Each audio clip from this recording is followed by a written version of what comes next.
Social media فی الجملہ فساد کا گھر ہے۔ یہ فساد اخلاقی ہے، سماجی ہے اور سیاسی بھی۔ اس کے ساتھ اس میں مگر خیر بھی ہے۔ اس خیر کو تلاش کرنا پڑتا ہے۔ میرا تعلق جس نسل سے ہے وہ کتاب کلچر میں پروان چڑھی ہے۔ میں ابلاغ کے جدید ذرائع سے آج بھی مانوس نہیں ہو سکا۔ انہیں حصول علم کا ذریعہ ماننے میں تردد ہوتا ہے۔ برسوں پہلے کچھ دوستوں نے اصرار کر کے میرا ٹویٹر اکاؤنٹ کھولا۔ ٹویٹر اب ایکس کا پیرہن اختیار کر چکا، مگر میں ٹویٹ کرنے کی سعادت سے محروم ہی رہا۔ اپنی کم علمی کے سبب مجھے اس محرومی کا احساس بھی نہیں۔ میری آنکھیں بند کر لینے سے مگر دنیا بدل نہیں جائے گی۔ وقت کے جبر نے یوٹیوب سے البتہ وابستہ کر دیا۔ اس محدود وابستگی کی بنیاد پر یہ عرض کر رہا ہوں کہ اس میں خیر موجود ہے اگر کوئی تلاش کرنا چاہے۔ میں جب اپنی دلچسپی کے موضوعات کو دیکھتا ہوں تو معلومات کا ایک انبار ہے جس سے فائدہ اٹھایا جا سکتا ہے۔ مجھے خیال ہوا کہ اپنے اس محدود سے تجربے کو کالم میں بیان کر دوں۔ مجھے اگرچہ اس کا بھی احساس ہے کہ پڑھنے والے اس معاملے میں مجھ سے کہیں آگے ہیں، تاہم اس میں کوئی حرج نہیں کہ میں نے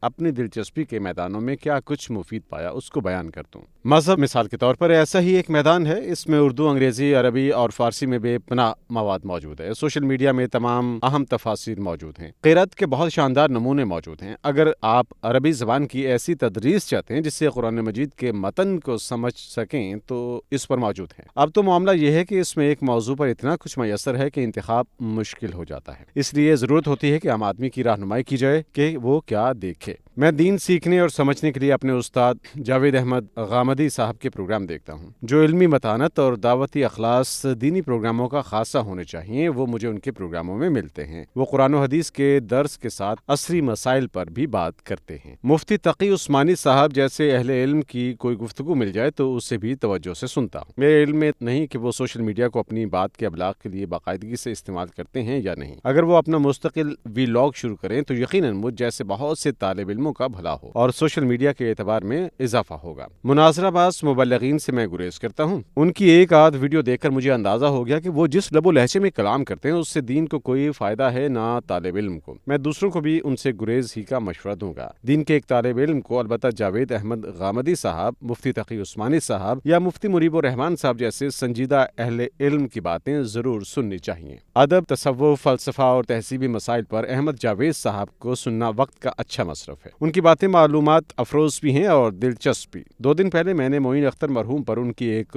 گفتگو سنی۔ میری معلومات میں بہت اضافہ ہوا اور اس پہلو سے سوچنے کا موقع ملا کہ کوئی چاہے تو ناسازگار حالات میں بھی تہذیب نفس کر سکتا ہے۔ اسی طرح شعر فہمی کے باب میں ان کے ویلاگز سے ضرور استفادہ کرنا چاہیے۔ فارسی ادب پر ان کی نظر قابل رشک ہے۔ فلسفے پر انگریزی زبان میں بے شمار اور بے مثال پروگرام موجود ہیں۔ اگر کوئی اردو میں سمجھنا چاہے تو بھارت کے ایک استاد ڈاکٹر ہمت سنگھ سنہا کی گفتگو سنیں۔ انہوں نے بڑے فلسفیوں کی زندگی اور فلسفے پر کام کیا ہے اور دقیق مسائل کو بہت سہل انداز میں بیان کر دیا ہے۔ میں نوجوانوں کو مشورہ دوں گا کہ انہیں ضرور سنیں۔ انگریزی میں تو خیر لوگوں نے کمال کر دیا ہے، ایک فلسفی اور ایک اہم کتاب پر کئی اسالیب میں کلام کیا ہے۔ بعض تو اتنی دلچسپ ہیں کہ فلسفہ کہانی سے زیادہ اثر انگیز معلوم ہوتا ہے۔ یہ خشک لیکچر نہیں بلکہ تصاویر اور متحرک مناظر کے ساتھ ہیں۔ تاریخ کے اہم واقعات پر بہت شاندار دستاویزی فلمیں موجود ہیں۔ اچھی فلمیں تو انگریزی میں ہیں۔ مسلم تاریخ کے ساتھ عالمی تاریخ کو بھی اس طرح بیان کیا گیا ہے کہ عام آدمی بھی ان واقعات کو اپنی گرفت میں لے لیتا ہے۔ اس میں مستند کو تلاش کرنا مشکل نہیں۔ اکثر لوگ شروع میں اپنا تعارف کرا دیتے ہیں۔ آکسفورڈ، کیمبرج، ہارورڈ جیسے اداروں سے وابستگی بھی مستند ہونے کی ایک دلیل ہے۔ ایسے اداروں کے فارغ التحصیل لوگوں سے ہم توقع نہیں رکھتے کہ وہ علمی بددیانتی کا ثبوت دیں گے۔ تہذیبوں اور اہم مقامات پر بھی دستاویزی فلمیں موجود ہیں۔ یہ نہ طویل ہے اور نہ خشک معلومات کا خزانہ ہے۔ سیاست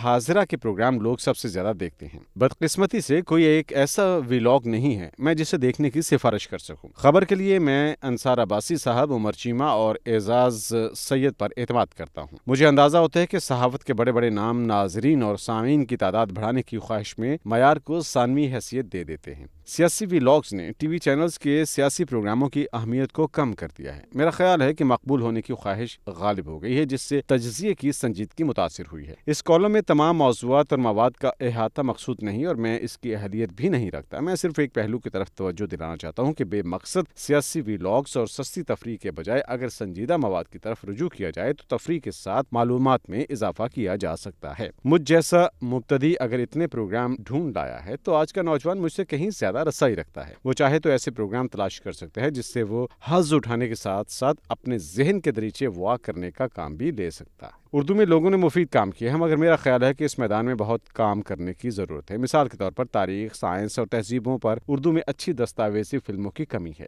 اقبالیات پر بہت کام ہونا چاہیے۔ بچوں کو ہم نے دوسروں کے رحم و کرم پر چھوڑ دیا ہے۔ ہم کوئی اچھا کارٹون نہیں بنا سکے۔ مغربی تہذیب اگر عالمگیر ہے تو اس کی وجہ ان کی محنت ہے۔ ساری دنیا کے بچوں کو صرف کارٹونوں کی مدد سے انہوں نے اپنی زبان اور تہذیب کا پرستار بنا دیا ہے۔ ان بچوں کو دینے کے لیے ہمارے پاس کچھ نہیں۔ سوشل میڈیا کو بند کرنا ہمارے بس میں نہیں ہے۔ اس حقیقت کو مان کر ہمیں اپنے مادی اور تہذیبی وجود کو قائم رکھنا ہوگا۔ میری نسل کے لوگوں کو بھی کوشش کر کے اپنے ماحول سے نکلنا ہوگا۔ اہل مغرب نے اگرچہ سوشل میڈیا کے ذریعے اخلاقی فساد برپا کرنے میں کوئی کسر نہیں اٹھا رکھی، مگر اس کے ساتھ اگر کوئی سنجیدگی سے علم کا متلاشی ہو تو اس کے لیے بھی کمی نہیں۔ لوگوں کو ترغیب دینی چاہیے وہ اس طرف رجوع کرے۔ ہمیں اپنے تجربات میں دوسروں کو شریک کرنا چاہیے کہ کیا اچھا میسر ہے۔ صرف گوگل پر انحصار کافی نہیں کہ وہ تمام رتب و یابس سامنے رکھ دیتا ہے۔